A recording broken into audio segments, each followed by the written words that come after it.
On Black Monday, there were two NFL head coaches who were shown their walking papers, with Arthur Smith being shown his literally 2 minutes in, head coach of the Atlanta Falcons, and then Ron Rivera, head coach of the Washington Commanders, being shown his walking papers a little bit later in the day. And then in a somewhat surprising move, the Tennessee Titans announced that they were firing their head coach in Mike Vrabel.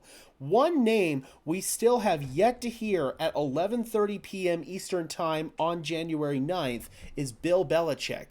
Why hasn't Robert Kraft announced the move to part ways with Bill Belichick yet? That was a move that has been very highly anticipated for the last several weeks, basically ever since the New England Patriots lost to the Indianapolis Colts in Germany. A lot of reports came out, said that Robert Kraft was done with Bill Belichick and that he had all but decided to move on. Yet here we sit 2 days after Black Monday, and Bill Belichick is still under contract as head coach and general manager of the New England Patriots. Let's take a listen to what Albert Breer told some correspondents of the Rich Eisen podcast. Albert Breer is an insider and correspondent for Sports Illustrated and is very tied in to the New England Patriots organization. And he gives some insight as to why the Patriots are a little bit slow to make this move, and could Mike Vrabel potentially play a role in this slow making of a decision to move on from Bill Belichick. Let's take a listen to what Albert Breer has to say here. How do you believe Vrabel's availability will affect Kraft's decision on what to do with Belichick? I think he's already made his mind up on Belichick, Susie. So I think that on Belichick, this is more about how it looks and whether or not those guys can play ball with each other. In other words, Kraft has been up for the Hall of Fame. It's very important to him that he gets in, right? And his legacy is important to him, as it should be, as it would be for anybody who'd be in that position, right? So, the way the Brady thing played out 4 years ago, I think marks all of this. And so, if you're Bill, are you willing to play ball with like a mutual parting of ways that makes everyone look, like classy, right? Yeah, you probably would be. You might be okay with that. But would you be okay with that if that means the Patriots are, holding you to your contract and saying, we'll do it as long as we get a draft pick from someone else? Well, now you're talking about something else. And Bill could certainly say in that circumstance, well, wait a minute, like I just gave you 24 years that are better than any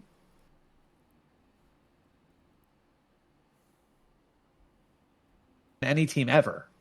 And you're gonna hold me to my contract when you're getting rid of me, and you're gonna force the team that I'm going to give up a first or a second round pick that I could spend on a player. No, I'm not doing that.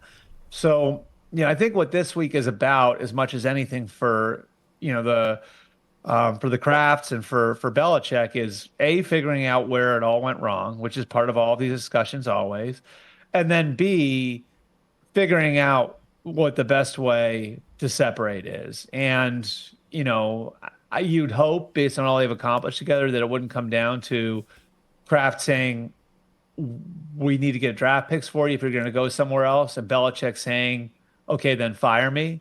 But I wouldn't rule something like that out either. And then the Hall of Fame red jacket that Vrabel wore when he got inducted into the Patriots Hall of Fame is still in the Vrabel. My answer was too long. No. I'm bringing it back around, Albert, because that's what I do. But it's still in the plastic bag, right? Let me get the joke out, right? Let me just finish it. Let me pay it off, okay? Yeah. I mean, is it too soon and too ridiculous to assume, like, I'm from New England, so I'm like, absolutely bring back Vrabel. Let him come home. Let him be loved back in the days where we were winning. So here's the question. Is it a foregone conclusion that Vrabel is the next Patriots head coach?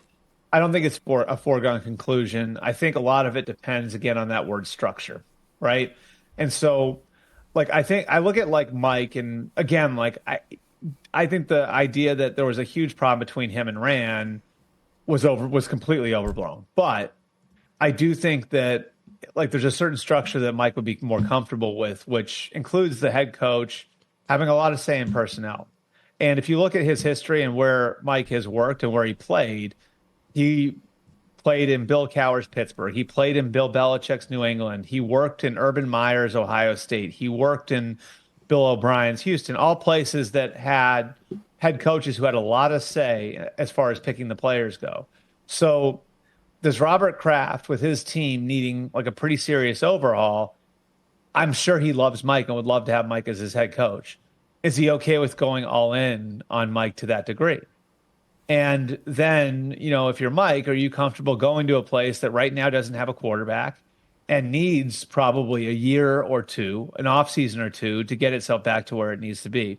I think those are the most relevant questions. And that's without even getting to the loyalty that Robert has to Gerard Mayo, who, by the way, last year turned down a head coach interview with the Carolina Panthers to remain as linebackers coach with the Patriots, and who came to an agreement with the Patriots where the contracts, and Amy, you'll understand why they would do this, right? Like the contracts dovetail. They set it up so Belichick's contract and Mayo's contract expire at the same time, to give Mayo a little protection here.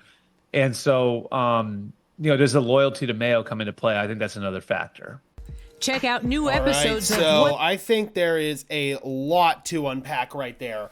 First of all, the question is, how do the Patriots and Bill Belichick separate adequately? That is the first real question here, because optically, you don't want to make it seem like he's going to get fired. But then, by the same token, if Bill were to get fired, that might be more beneficial to him in terms of the next team that he goes to, because let's say that the Patriots hold him hostage for a first or second round pick, and for Bill, he could use that draft pick on a player that would benefit his current team. It wouldn't make any sense for him whatsoever to basically be held hostage for that draft pick, so he would probably be demanded to be fired at that point. That's what I would do if I were Bill Belichick, and given the fact that he has 24 years of all that success, that's leverage on the part of Bill. There's another part that makes this really interesting here, is several reports, it originated from The Athletic, have indicated that Bill Belichick could sweeten the pot a little bit for Robert Kraft and potentially bring back Josh McDaniels in some sort of offensive role, and maybe have Josh McDaniels set as the success for Bill Belichick once he does decide to retire or move on from the New England Patriots, because Bill Belichick is still trying to chase Don Shula's all-time record for wins in the NFL. That's his main motivation for staying as a head coach in the NFL, even if he were to leave the New England Patriots. I think that he really wants to stay where he's been for the last 25 years, and why would he want to go anywhere else? So why not try to at least sweeten the pot here with Robert Kraft and dangle a little bit of a carrot in front of him in Josh McDaniels, who Adam Schefter said in Monday Night Countdown that Josh McDaniels is somebody that Robert Kraft loves and adores and really wants to potentially be Bill Belichick's successor, or at least wanted to several years back. So that could be a potential scenario where Bill Belichick could buy himself some more time in New England. There's also this report here from Breer, though, that says that Robert Kraft has basically made a foregone conclusion that he's going to move on from Bill Belichick. Then there's the other angle here of Gerard Mayo versus Mike Vrabel. Of course, Vrabel, he has those ties to the New England Patriots from being a player there, having recently been inducted into the Patriots Hall of Fame. The question becomes, does Vrabel want to go to a situation where, as Breer pointed out, they're about 2-3 years away realistically from being a competitive football team? If I'm Vrabel, there are better options out there. Then for Robert Kraft, there's the question of, does he want to relinquish full control to Vrabel, just like Belichick has full control? Kraft seemingly wants to bring in both a head coach and a general manager in order to stabilize the structure a little bit more and have somebody there to hold each other accountable for the other party, essentially. And that's what Bill Belichick lacks, is somebody to hold him accountable outside Robert Kraft, who is almost a little bit too cowardly to really hold him accountable. So that is the big issue right here for Bill Belichick and the New England Patriots. And of course, then there's the Gerard Mayo angle of things, because Bill Belichick and Gerard Mayo's contract expire at the same time. Robert Kraft has virtually guaranteed Gerard Mayo a successor job, or at least reports have come out indicating that. So there's that angle of it as well. There's a lot, again, here to unpack over the next couple of days, and it remains to be seen what will happen with Bill Belichick long term. I'm curious, Patriots Nation, do you think Josh McDaniels is enough for the Patriots to consider bringing back Bill Belichick?